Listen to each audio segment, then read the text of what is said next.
Okay, Civil War. I've seen it twice now in as many days. And it's a great movie. There's so much to cover, I don't even know where to start. We'll start with the nitpicky stuff because it is the internet and you gotta cover these things. It's a bit too long. It's like 2.5 hours long. You toss in the trailers, 15 minutes worth of trailers, and it's a long time to be sitting in a movie theater. I think they could shave about 10-15 minutes off that movie and it would be perfect. The scene at the airport where they're all fighting feels like the climax to the movie, but there's still another half hour, which leads to really the best part of the movie when Cap and Soldier are fighting Iron Man, which again is the true pinnacle of the movie, not the fight at the airport. But the fight at the airport is phenomenal. So I don't know if that's a matter of editing or what. And plus the middle part, like the beginning toward middle part, there's a lot of this going on, and I don't have a problem with this because I do have to set the movie up. But that was a little bit long. So the other part is Zemo. Zemo was a little weak. Not nearly diabolical enough. He just was a dude who lost people, which is sad and hurtful, and you can understand why he would want to strike back at the Avengers. Just not crazy enough, not diabolical enough. You feel sorry for him. Not crazy enough or enough motivation, I guess, to take down the Avengers. I don't know, but okay. But that being said, a phenomenal movie. It took the best parts of the book, which I can't say there was many, and built on those. Going into the movie, I was a little worried that Cap was going to die. I mean, I was very worried that Cap was going to die, especially with all the press and stories that Chris Evans doesn't have a contract, or he's only seen some pictures, and Winter Soldier's got 9 pictures more, blah, blah, blah. So I was really sort of worried that Cap was going to kick the bucket in this movie. And thankfully he didn't, although technically he did die. I mean, the scene with Evans and Soldier fighting Tony was fucking heartbreaking. Heartbreaking.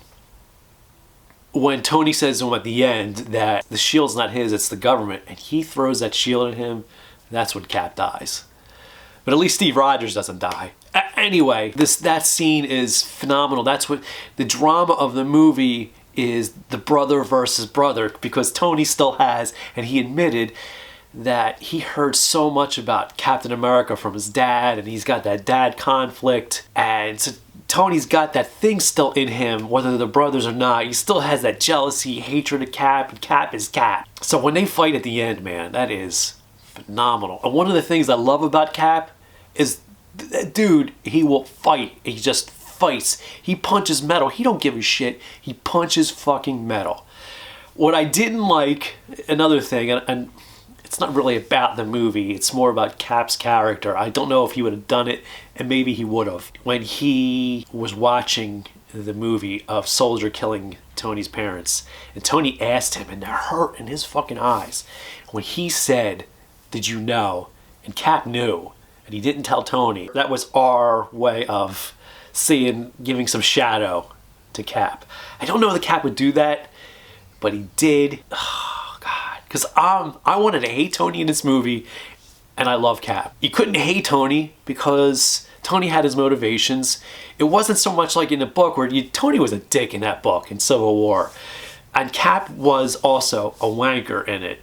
But I believe in Cap's side more than Tony's side. And in the movie, they certainly gave the characters their reasoning for why either they're on each other's side or opposite sides. It just, you felt why you believed in, and what they believed in is what I'm trying to spit out here. To me, in the book, Tony is the villain, much less than Cap. In the movie, he's not, and I really wanted him to be the villain because he should be, but he's not, and it's hard not to like Tony. Tony's a great character, but Cap, man, it's fucking Cap.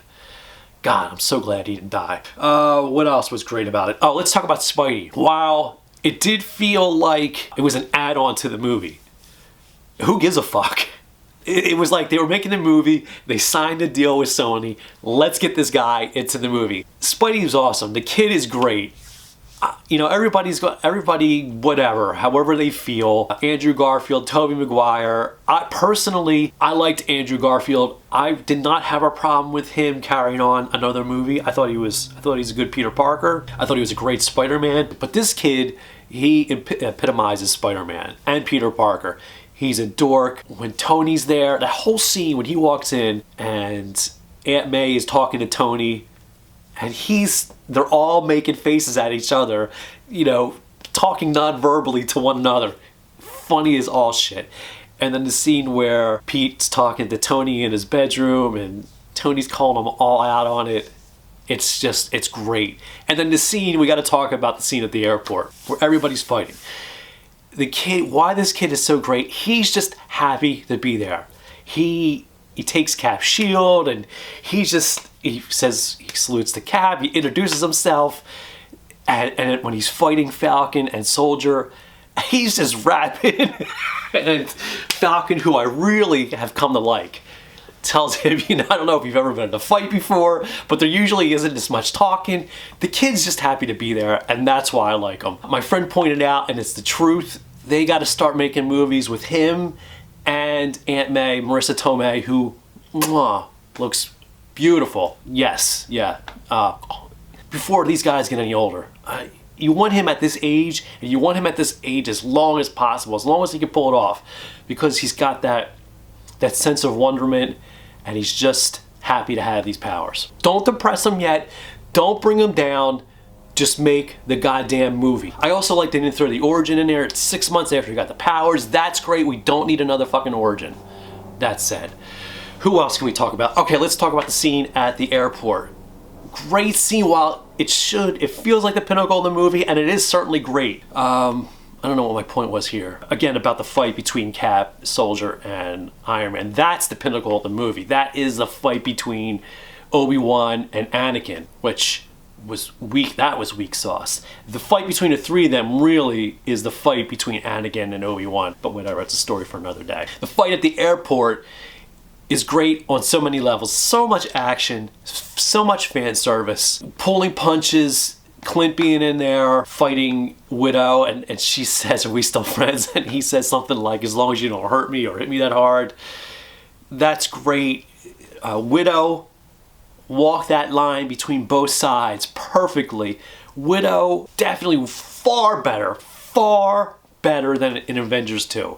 They definitely redeem themselves with Black Widow in this movie. She deserves her own picture, and it's another thing where if they're going to do it, which Kevin Feige, I believe, recently committed to, that they are going to make a Black Widow movie. They got to do it, and they got to do it soon, because she may want to start having kids. She's getting older. Everybody's getting older, and I mean this is no disrespect to anybody. She's going to get older. Get these movies made. Robert Downey Jr. talking about Iron Man 4. No disrespect to Robert Downey Jr., but he is getting older, and he's starting to look older. Get it made. If they're going to make a number 4, do it. I think they should do it. Perfectly set up. Do it. Black Panther. Okay, we got to talk about Black Panther. Everybody loves Black Panther, and there's certainly nothing wrong with the character. I'm meh about Black Panther. Everybody, goddamn. I'm like the only one who's like, okay, you know, nothing wrong with him. Fine, he was cool and all. I would have taken 10 more minutes of Spider-Man over Black Panther. But that's just me. I never really got into the character that much. Certainly not growing up. DC guy right here. Converted to both sides. I can't say I'm a Marvel guy. I'm the Black Widow here, and I walk that line between both sides as best I can. But everybody that's happy about it makes me happy. Who else? Let me check my notes here. Oh, wait. Let's go back to that scene at the airport where they're fighting Giant Man. Ant-Man, lots of quips. You know, with having all these characters in it, they don't get great character development, but so what? They're comic relief. Paul Rudd was great when he meets Cap. He does the thing with his shoulders. And he turns to the Scarlet Witch. He says, "You're awesome too." Anyway, when they're fighting at the airport, he's Giant Man. And Spidey comes swinging around and he says, "You remember that old movie, Empire Strikes Back?" Fucking phenomenal. and they ask him how old he is. He's on the younger side. It's great. You got that kid. He's got so much enthusiasm. I can't speak enough about it. Get the movie made. Sony, please let Marvel take the reins with this one. They know what they're doing. Let them. Just sit back, make the fucking money. Let Marvel take care of Spider-Man. What else? Talked about Cap dying. Cap is awesome. He is. Oh, one of my favorite quotes of all time is that quote. It wasn't in Civil War proper. I believe it was in Cap. When Cap is talking to Spidey, and, you know, Spidey says, how do you do it? They're standing on the rooftop, and Spidey says to Cap, he knows everybody's against Cap. How do you do it? And Cap says, I had to write it down because I don't know it by heart. But I do know the end of it. I'll paraphrase because it's pretty long. Cap says, doesn't matter what the press says, doesn't matter what the politicians or the mob say. Doesn't, no, fuck it, I'm gonna read the whole thing because it's that great. I had this on my wall. Doesn't matter if the whole country decides that something wrong is something right. The nation was founded on one principle above all else. The requirement that we stand up for what we believe in, no matter the odds or the consequences. When the mob and the press and the whole world tell you to move, your job is to plant yourself like a tree beside the river of truth and tell the whole world, no, you move. It's a great quote, and they fucking worked it into the movie. I wish Cap would have said it to somebody, but Sharon Carter said it to Cap at Peggy Carter's funeral. And it was abridged. It wasn't everything that I just read, but they worked it in there, and it's a great quote. And it's certainly something that applies to our times right now, because a lot of things seem wrong that people are accepting for right, and I'm not going to get too political here, but it's definitely, there is a shit ton of truth in that quote. It's well said. So I'm glad they worked that into the movie. And I think, I think that's it. Oh, yeah. At the beginning of the movie, when we are watching the scene unfold from Tony's brain about him saying goodbye to his parents the last time he saw his parents, and Robert Downey Jr. is young again. Wow, that is, it's like they ripped him right from Johnny Be Good. Not only the way he looked, but he acted a certain way, and all those kooky movies. He was fucking kooky. And while Robert Downey Jr. still has those echoes of the way he used to act, it's not how he acts anymore. The way he acted in that scene, I don't know how they did it, and I sort of don't want to know how they did it. Obviously, they used a computer or 117, whatever they're using these days. It's either that or fucking magic. Everything that young Robert Downey Jr. would do was in that scene. Again, right from Johnny Be Good. He's, to me, Johnny Be Good is like the pinnacle of young Robert Downey Jr. movies. He is out there, he's zany, he's wacky, he's just random in that movie. And that's the whole scene reminded me of that movie. So there's that, I've covered that. Scarlet Witch and Vision, not a big fan of Vision, he's okay. I like the fact that he's hitting on Scarlet Witch though, you gotta like that. It's pretty funny. Scarlet Witch, her role developed a little bit more, I like her. The thing is with me, I'm sitting here watching this movie and I'm geeking out, and all I can think about is which Hot Toys figures I'm going to get. Those 6-inch scale, or there's 6 scale figures that are $300. Every time I'm not going to pay all that money for all those characters. I mean, they got everybody. I want to, but every time somebody comes on the scene, this is my rationale. The second time I'm watching this movie, yeah, I'm going to get. No. This time I'm definitely getting Scarlet Witch, and then Cap will come on the screen like, no.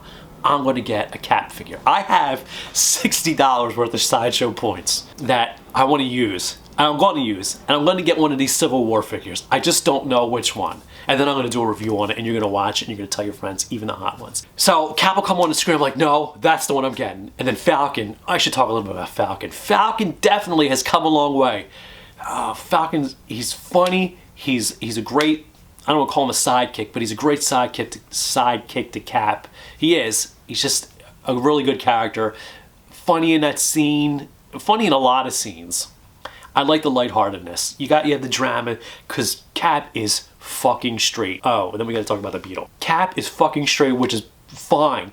He needs the comic relief a little bit, and that's what Falcon provides. The scene when he meets Sharon Carter and the three of them are in that Beetle is priceless. I could watch that over and over again. he's so goddamn big, and he gets out of that little beetle and she knocks him for it. It's great. And finally, oh my God, finally he lays one on her. Finally, in all these stupid goddamn comic movies, somebody kisses somebody else. Look, we can have a little bit of human contact. I know they're superhero movies. I know they're fighting, but god damn, it's nice to see some connection between male and female. God damn, thank God he kissed her. And then when he turned and he sees the two of them looking at him, priceless. That is what makes these movies great. It's the humanity. And that's what's sorely, sorely, sorely missing from Batman vs. Superman, is the humanity. There's no, you can call it humor, but it's humanity. And that is what's missing from DC movies. There's just no lightness to the movie at all.